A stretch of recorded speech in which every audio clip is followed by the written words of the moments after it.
Bonjour à tous, voici Gabrielle Vinette, animatrice de Cultiver l'innovation avec Tetra, des outils personnalisés pour la ferme et la cuisine.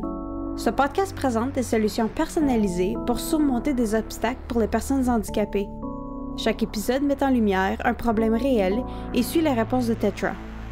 Tetra conçoit des solutions créatives et surmonte des obstacles depuis plus de 35 ans. Ce podcast est une collaboration entre Ingenium, les Musées des sciences et de l'innovation du Canada, la Disability Foundation à Vancouver et la Société de Tetra de l'Amérique du Nord. Pour l'épisode d'aujourd'hui, je suis rejoint par David Spear, le volontaire de Tetra pour le projet de la fourche et du porte-clés. Le client est un éleveur de vaches et de poulets à Abbotsford, en Colombie-Britannique. Il a besoin de ce type d'attachement en raison d'un accident de travail, le laissant seulement le haut de ses bras. Pour la conception de la fourche, David a attaché un anneau en métal pour que le client puisse y passer son bras sans sa prothèse et soulever la fourche pour nourrir les animaux autour de la ferme. Le projet du porte-clés est composé de 2 morceaux rectangulaires en métal. Il a collé 2 aimants pour que la poignée de la clé reste entre. Le client peut insérer la clé dans son tracteur et avec sa prothèse peut manœuvrer pour tourner la clé. Merci beaucoup de vous joindre à moi, David. Comment sont nés les projets de la fourche et du serre-clé? Ça s'est passé de façon indirecte. J'ai réalisé un projet pour la petite fille d'un bon ami qui souffre d'amyotrophie spinale et qui n'a que 6 ans. Et le fils de cet ami, le père de la petite fille, travaille en construction. Et il a suggéré qu'on travaille ensemble parce que son entreprise fait beaucoup de projets pour des personnes handicapées. Quelques années plus tard, il m'a appelé au sujet d'un projet pour Bob Killian, qui a une ferme à Abbotsford. Il avait besoin de quelqu'un pour concevoir des loquets de portail. Et ça a été le début du projet. Nous avons finalisé le concept des loquets avec Bob, puis je les ai soudés. J'ai fabriqué les loquets à la maison, puis quand l'entreprise de construction a été prête à installer les clôtures, je me suis rendu chez Bob. Je suivais les hommes pas à pas, installant les loquets à mesure qu'ils montaient les portes de clôture. Et comme dans tout projet Tetra, j'ai demandé à Bob s'il y avait autre chose qui lui causait des problèmes. J'ai pensé lui demander parce que j'avais eu un autre client 2 ans plus tôt qui, comme Bob, avait perdu ses mains à la suite d'une électrocution. Les deux travaillaient à Hydro et avaient touché à un câble de 14 000 volts. Ils ont tous les deux subi des brûlures qui ont dû se faire amputer les bras à quelques centimètres du coude. L'ergothérapeute de Bob m'a dit qu'il avait en effet quelques besoins à combler. Nous avons fait le tour de la ferme et Bob a dit qu'il ne pouvait pas utiliser sa fourche, qui est pourtant nécessaire pour fournir le foin à ses vaches et ses poules. Nous avons trouvé une façon d'utiliser ses avant-bras en les insérant dans un anneau attaché à la fourche. L'extrémité supérieure de la fourche a une poignée dans laquelle il pouvait insérer sa prothèse. Mais il ne pouvait pas serrer le manche. Un anneau avec une pince fait alors le tour du manche en bois et peut pivoter dans les 2 sens, rendant l'utilisation plus confortable. Il y a aussi de la mousse à l'intérieur de l'anneau pour encore plus de confort. Bob a été très satisfait. Alors je lui ai demandé: y a-t-il d'autres outils de jardinage, que je pourrais adapter? Il a dit: eh bien, j'ai un râteau que je ne peux pas utiliser. Il n'y avait pas de poignée à l'extrémité, alors j'ai fabriqué 2 autres pinces que j'ai fixées à chaque extrémité du râteau, après avoir demandé à Bob où elles seraient confortables.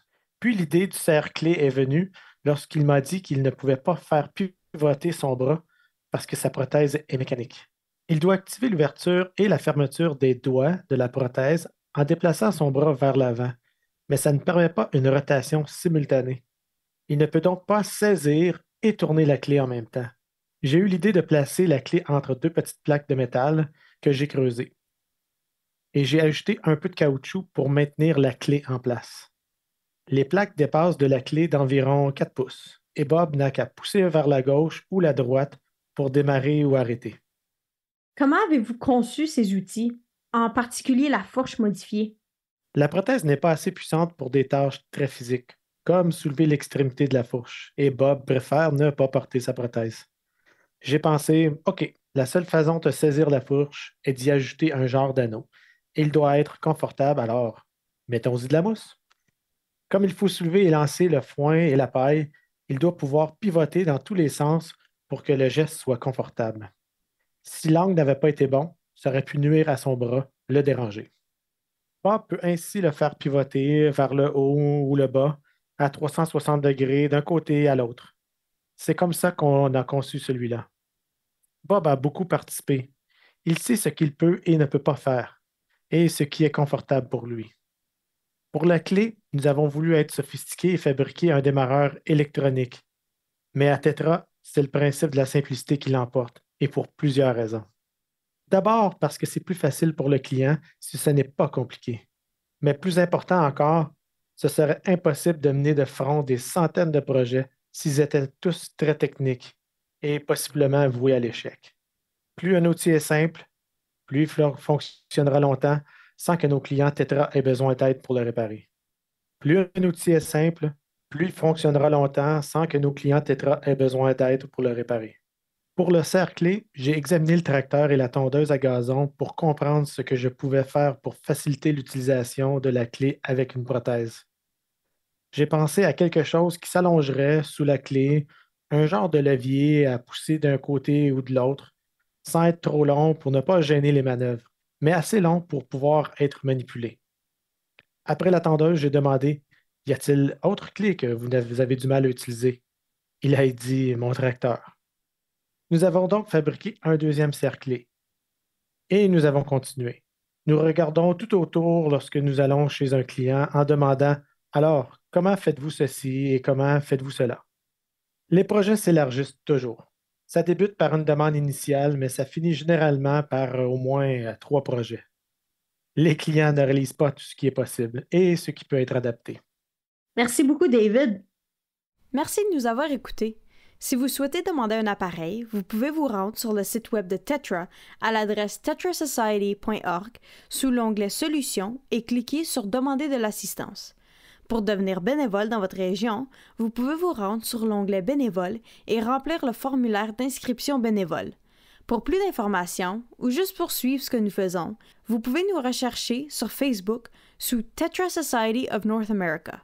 Merci encore et à la prochaine.